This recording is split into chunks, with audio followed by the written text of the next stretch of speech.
Koreyada o'zbeklar nima ish qilishadi va qancha pul topishadi? Bu sizga qiziqmi? Koreyada 2023-yilda eng kam ish haqqi soatiga $8, o'rtacha ish haqqi esa $12 $15 tashkil qiladi.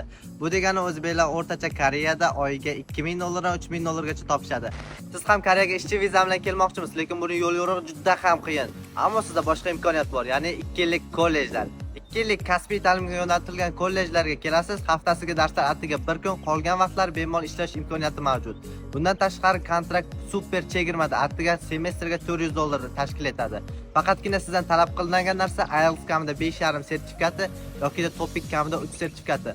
Ammo sizda TOEIC 2 sertifikati bo'lsa ham, siz bemalol Koreyaga kelishingiz va kollejlarda o'qishingiz mumkin. Faqatgina kontrakt $800 tashkil qiladi.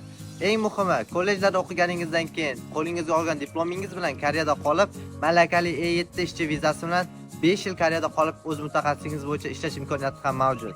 Agar siz ham kollejlarda o'qish niyatingiz bo'ladigan bo'lsa, hoziroq Forward Agency'ga aloqaga chiqing va batafsil ma'lumotlar oling.